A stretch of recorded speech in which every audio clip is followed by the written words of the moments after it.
Cinderella. This is the story of a beautiful, motherless girl whose father married, for the second time, a haughty and proud widow who had 2 daughters of her own, both vain and selfish. No sooner was the wedding over than the wicked woman began to show herself in her true colors. She could not bear the good qualities of her pretty stepdaughter, and the more because they made her own daughters appear less attractive. She made her wash dishes, scrub floors, and wait on her own daughters.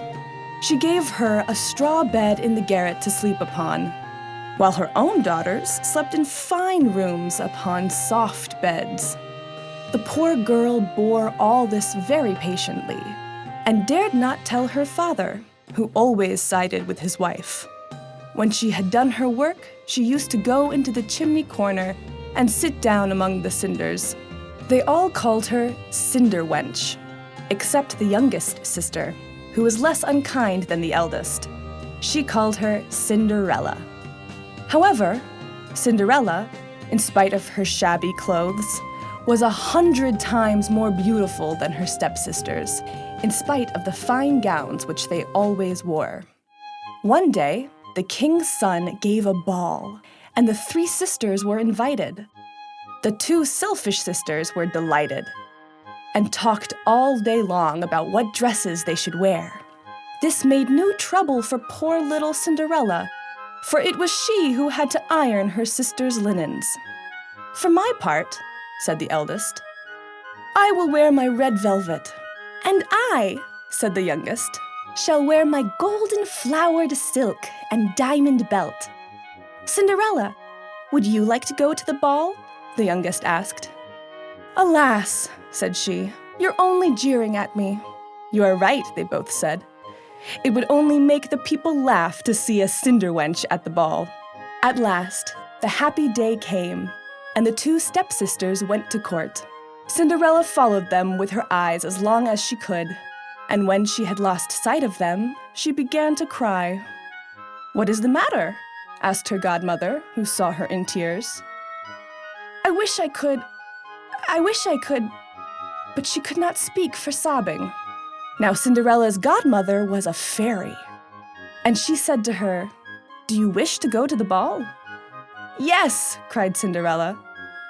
"Well," said the godmother, "be a good girl, and you shall go. Run into the garden and bring me a pumpkin." Cinderella got the biggest she could find, and though she could not see how this would help her go to the ball, the godmother struck the pumpkin with her wand, and it was instantly turned into a fine coach, gilded all over with gold. Then she told Cinderella to bring her the mousetrap, which had 6 live mice in it. Cinderella did as she was told, and her godmother lifted up the trapdoor a little, and as the mice came out, she tapped them with her wand, and each mouse was at once turned into a fine horse.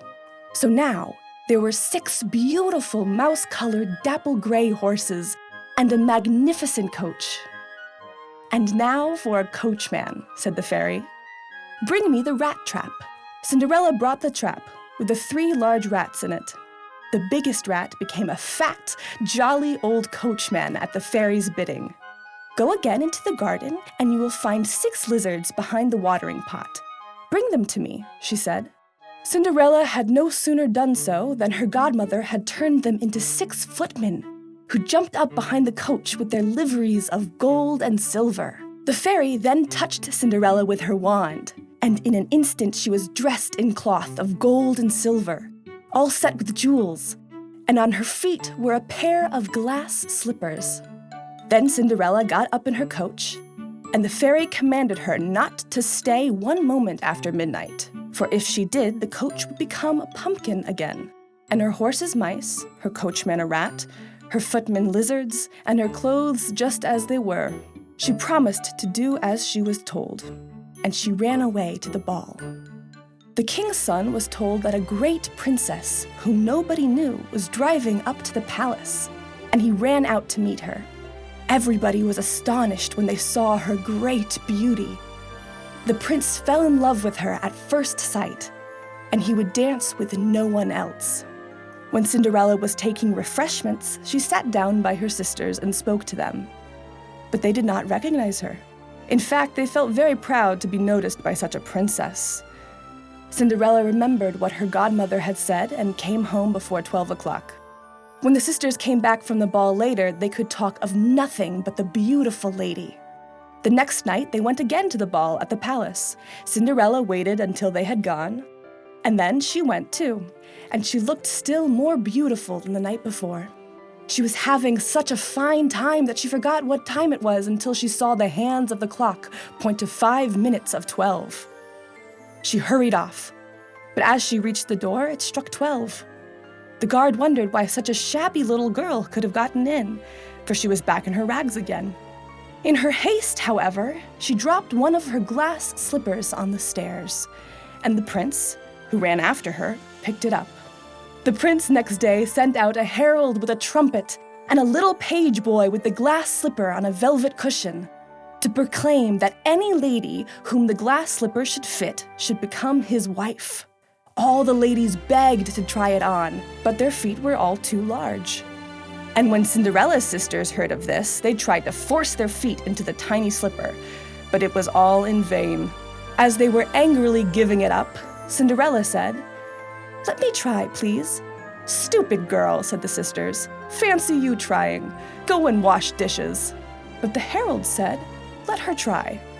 Cinderella sat down and without any trouble put her foot into the slipper. Then she took its mate out of her pocket and put it on.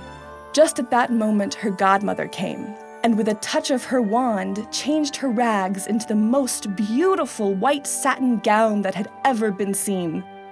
She was the beautiful lady at the ball once more. Her wicked sisters were frightened and begged her on their knees to forgive them, for they knew she was soon to be queen. Cinderella forgave them gladly and asked them always to love her. She was then taken to the young prince, and he thought her more charming than ever, and a few days after married her. Cinderella, who was no less good than beautiful, gave her sisters rooms in the palace and married them to 2 great lords, and they all lived happily ever after.